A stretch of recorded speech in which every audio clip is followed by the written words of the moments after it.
Hello dear friends, welcome back to our channel little stars TV. अगर आपको हमारी videos पसंद आती हैं तो चैनल को सब्सक्राइब जरूर करें और बेल आइकन प्रेस करना ना भूलें ताकि हमारी हर नई और इंटरेस्टिंग स्टोरी सबसे पहले आप तक मिल सके। तो बिना देरी के चलिए शुरू करते हैं आज की एक और ब्यूटीफुल और एक्साइटिंग स्टोरी।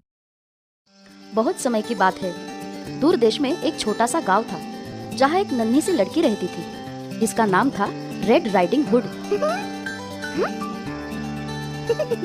उसके पिछले जन्मदिन पर उसकी दादी माँ ने उसे एक लाल रंग का कंटोप उपहार में दिया था। अरे वाह, शुक्रिया दादी माँ। उस नन्ही बच्ची को वो कंटोप इतना पसंद था कि वो जहाँ भी जाती उसी को पहन कर जाती थी, इसीलिए उसे प्यार से सब रेड राइडिंग हुड बुलाते थे। एक दिन उनको दादी माँ के बीमार होने की खबर मिली। तुरंत ही उसकी माँ ने दादी माँ के लिए चिकन सूप और रोटी बनाई। उसे एक टोकरी में डालकर वो टोकरी माँ ने रेड राइडिंग हुड को दी और उससे कहा, याद रखना रेड, जंगल से गुजरते वक्त सीधे रास्ते पर चलते रहना। कोई अजनबी मिले तो उससे बात मत करना। हाँ माँ, मैं सीधे दादी माँ के घर ही जाऊंगी। Bye bye. प्यारी सी धुन गुनगुनाते हुए नंदी रेड राइडिंग हुड जंगल के रास्ते जा रही थी।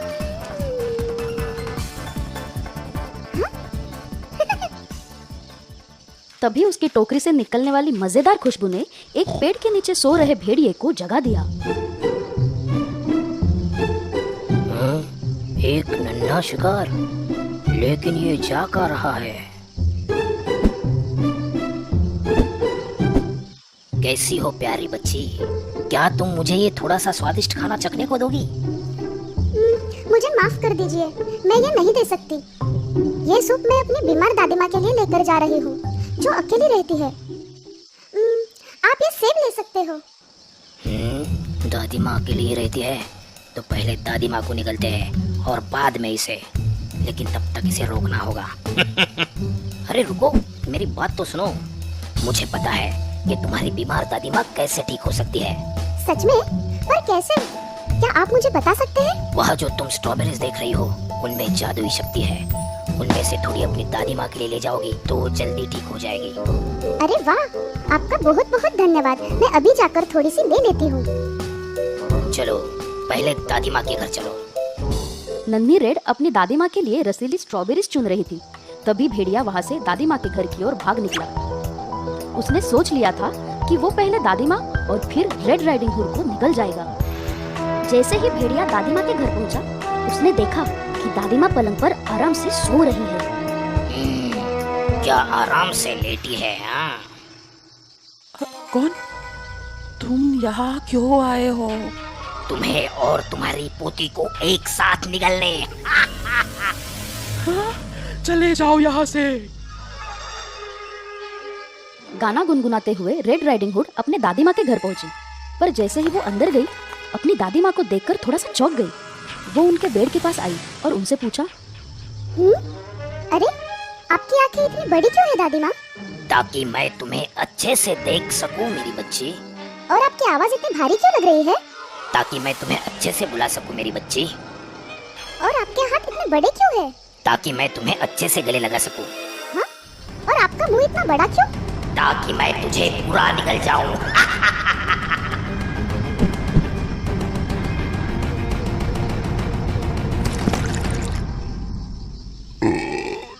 नन्ही रेड राइडिंग हुड और दादी माँ को निगलने के बाद दुष्ट भेड़िया दादी माँ के बेड पर आराम से सो गया और जोर जोर से खर्राटे मारने लगा। एक लकड़हारा दादी माँ के घर के पास से गुजर रहा था। तभी वो घर से आने वाली अजीब खर्राटों की आवाज सुनकर रुक गया। उसे समझ आ गया था कि कुछ तो गड़बड़ है और वो तुरंत ही दादी माँ के घर के अंदर चला गया। अरे, ये दुष्ट भेड़िया दादी माँ के बेड पर क्यों सो रहा है और इसका पेट इतना गुड़गुड़ क्यों कर रहा है? अरे नहीं, इसने कहीं दादी माँ को तो नहीं निगल लिया। अब इस दुष्ट भेड़िए को एक अच्छा सबक सिखाता हूँ। लकड़हारे ने भेड़िए का पेट चीरकर दादी माँ और रेड राइडिंग हुड को सही सलामत बाहर निकाल दिया। लकड़हारे ने उसके पेट में एक बड़ा सा पत्थर डाल दिया और दादी माँ ने उसका पेट सी दिया। ओ दादी माँ, मैं कितना घबरा गई थी। इस दुष्ट भेड़िए ने आपको कोई नुकसान तो नहीं पहुँचाया ना?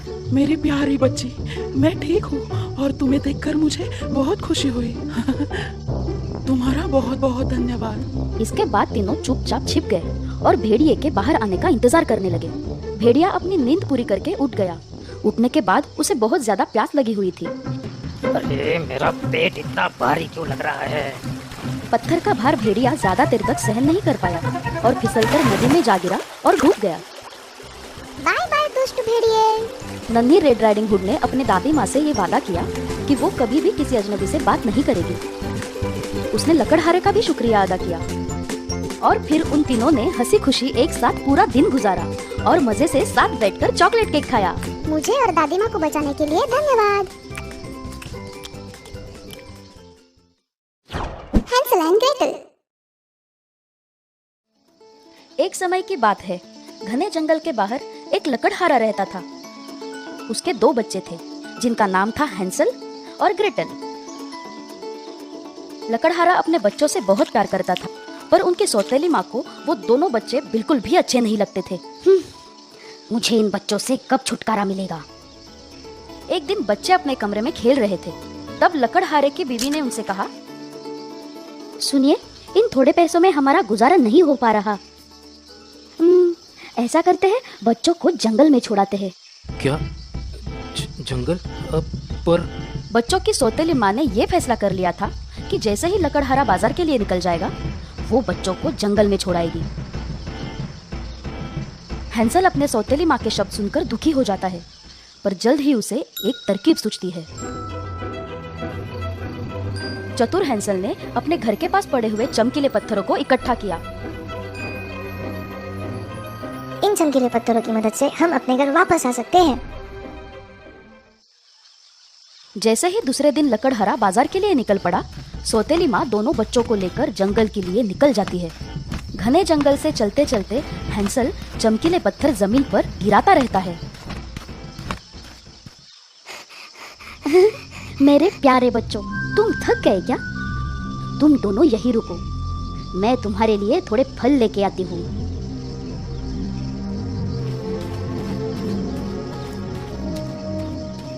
पूरा दिन बीत गया, पर बच्चों की सौतेली माँ वापस नहीं आई। मुझे बहुत डर लग रहा है। घबराओ मत, हम चमकीले पत्थरों के सहारे जरूर घर पहुंच जाएंगे। दोनों बच्चे घबराए हुए रास्ते से चल पड़े, पर चमकीले पत्थरों ने उन्हें सही सलामत घर पहुंचा दिया।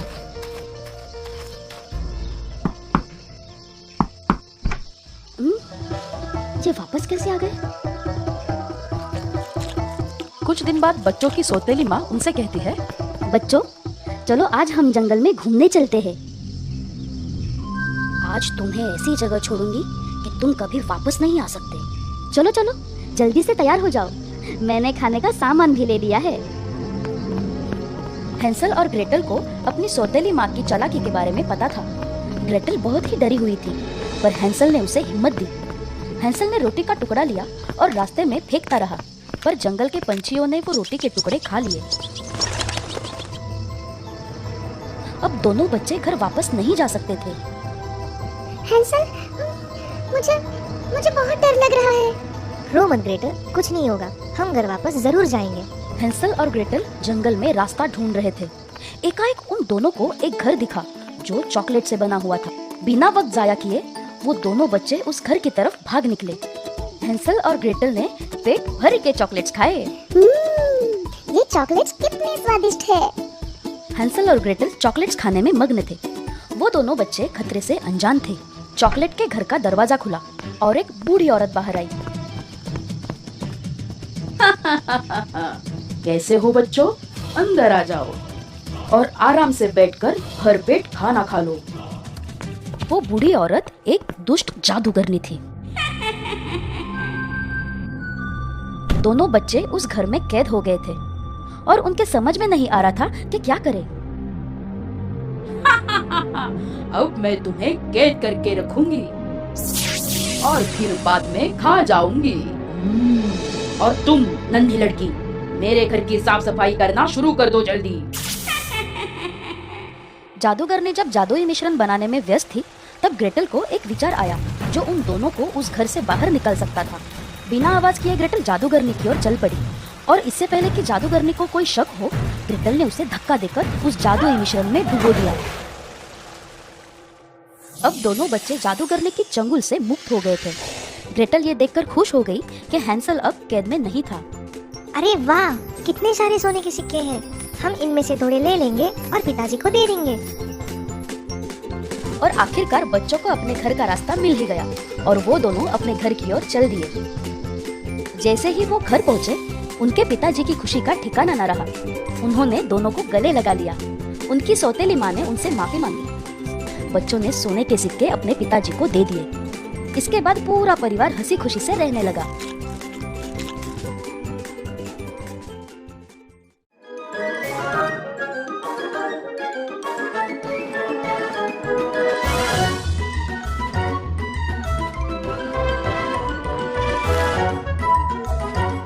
रैपुंज़ेल की कहानी। बहुत समय पहले की बात है। एक आदमी अपनी प्यारी सी बीवी के साथ हंसी खुशी रहता था। बहुत जल्द उनके घर में एक नन्हा मेहमान आने वाला था। उनके घर के सामने एक बड़ी हवेली थी। उस हवेली के सामने रैपुंज़ेल के पौधे लगे हुए थे, पर वो हवेली जादूगरनी गॉथल की थी। नहीं,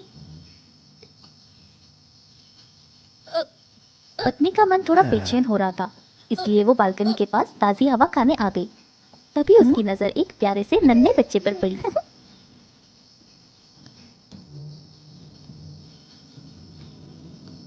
देखिए, वो बच्चा कितना प्यारा है। हाँ, वो बहुत प्यारा है।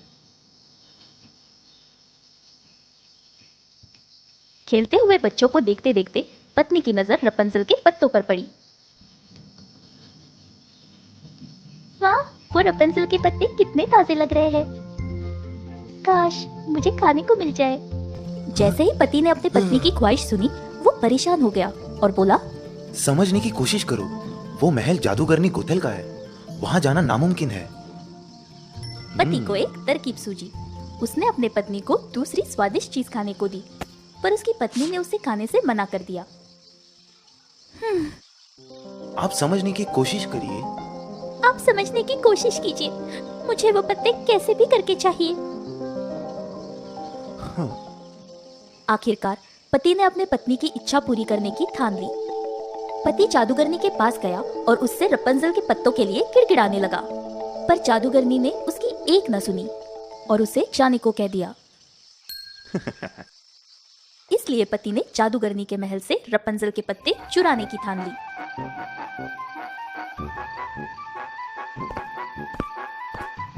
आधी रात को पति उस जादूगरनी के महल में चुपके से गया और वहां से कुछ रैपुंज़ेल के पत्ते चुरा लिए।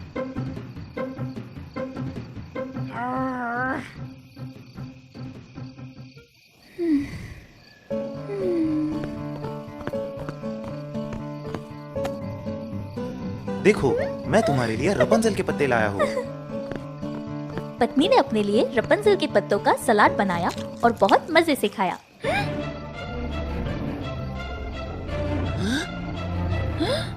तुम्हारी हिम्मत कैसे हुई पत्ते चुराने की? मुझे माफ कर दो गोथल, मेरी पत्नी गर्भवती है और उसे इन पत्तियों को खाने की इच्छा हो रही थी। पति को गिड़गिड़ाते देख जादूगरनी ने अपने शैतानी दिमाग में एक योजना बनाई।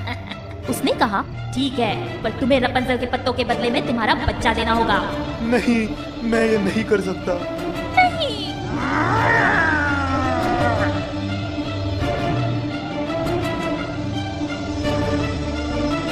तुमने अगर अपना बच्चा नहीं दिया तो इसका परिणाम अच्छा नहीं होगा। गॉथल की धमकी से पति बहुत ज्यादा डर गया था, इसलिए उसने गॉथल का कहा मान लिया। जैसे ही उनका बच्चा पैदा हुआ, दोनों ने शहर छोड़ने की कोशिश की ताकि उन्हें अपना बच्चा गॉथल को ना देना पड़े। हमें इस शहर को जल्द ही छोड़ना होगा, नहीं तो जादूगरनी हमारे बच्चे को छीन लेगी। नहीं, ऐसा मत करो। गॉथल बच्चे को ध्यान से देखकर उसका नाम रखने का सोचती है। तुम्हें मैं रैपुंज़ेल के नाम से पुकारूंगी, जिन पत्तियों की लालसा तुम्हारी माँ को थी। गॉथल बच्चे की बहुत ही अच्छी तरीके से परवरिश करने लगी। बहुत साल बीत चुके थे। अब रैपुंज़ेल गॉथल की निगरानी में पल रही थी। उसके बाल घने, लंबे और सुनहरे हो गए थे।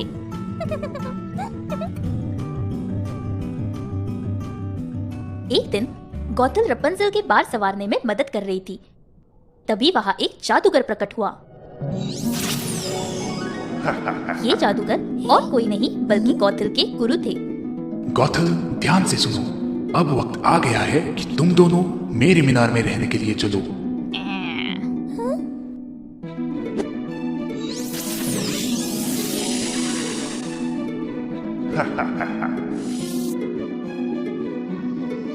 जादूगर अपने जादू से रपंजल और गौथल को एक ऊंची सी मीनार में ले गया।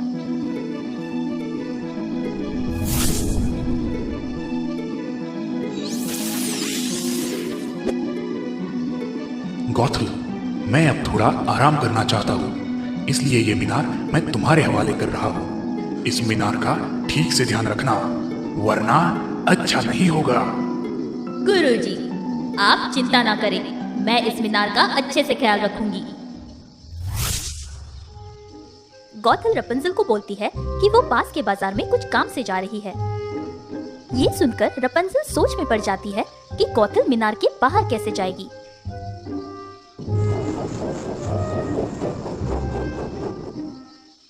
रपंजल, मैं जैसे ही वापस लौटूंगी मैं तुम्हें नीचे से आवाज दूंगी। रपंजल, रपंजल, अपने बालों को नीचे छोड़ो और तुम अपने घने लंबे बाल छोड़ देना, ठीक है?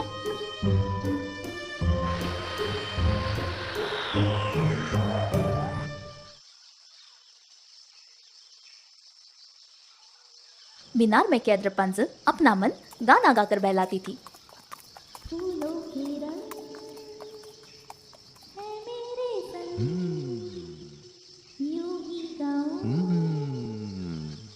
ये कौन है जो इतना अच्छा गा रही है?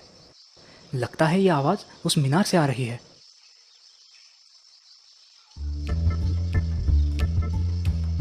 जब राजकुमार पेड़ के पीछे छिपकर गाना सुन रहा था, तभी उसने देखा कि गौथल मीनार के पास आती है और जोर से आवाज देती है, रपंजल, रपंजल, अपने बालों को नीचे छोड़ो।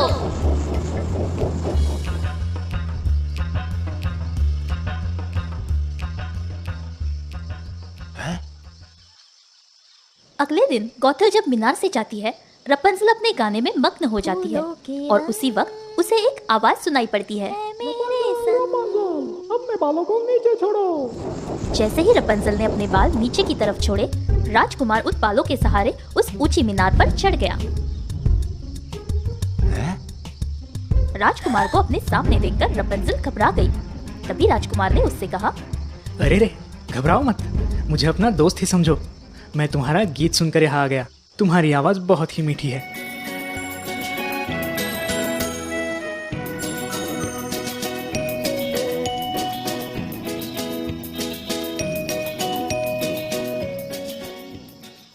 सुनिए, आप इस रहस्यमयी मीनार में क्यों रहती है? ये मीनार एक जादूगर की है, जिसकी देखभाल के लिए गौथल को रखा है। उसने गौथल को धमकी भी दी है कि अगर मीनार को कोई भी नुकसान हुआ तो अच्छा नहीं होगा। मेरी माँ गौथल नहीं है, उसने मुझे मेरी माँ से छीन लिया था और उसने मेरी और मेरे बालों की अच्छी देखभाल की। देखभाल की? और तुम्हें तुम्हारी माता पिता से छीन लिया था?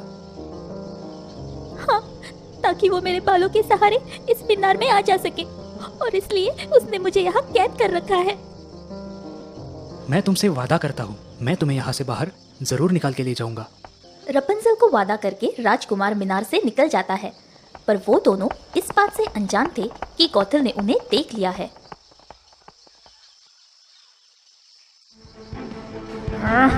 तुम्हारी इतनी जुर्रत!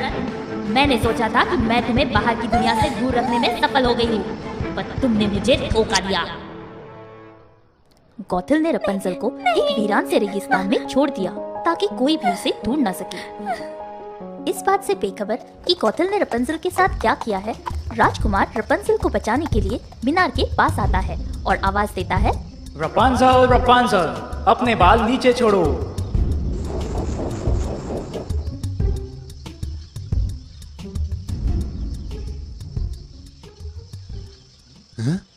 जैसे ही राजकुमार ऊपर चढ़ के जाता है, वो गौथल को देखकर हैरान हो जाता है। आहा, तुम जिस रपंजल की तलाश में आए हो वो अब यहाँ नहीं रहती। राजकुमार को गौथल ने मीनार से धक्का दे दिया, जिस वजह से वो पूरी तरह घायल हो गया। फिर भी वो अपने सैनिकों के साथ रपंजल की तलाश में लग गया। रपंजल की खोज करते करते जब वो रेगिस्तान के पास से गुजर रहे थे, तभी राजकुमार को रपंसल का गाना सुनाई दिया जिसे वो अक्सर गाती थी।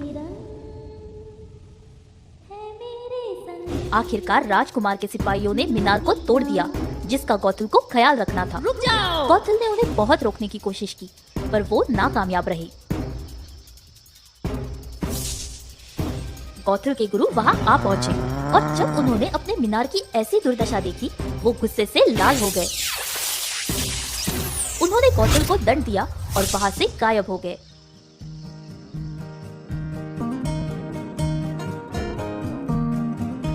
राजकुमार ने रपंसल को उसके माता पिता से मिला दिया और इसके बाद सब एक साथ खुशी खुशी रहने लगे।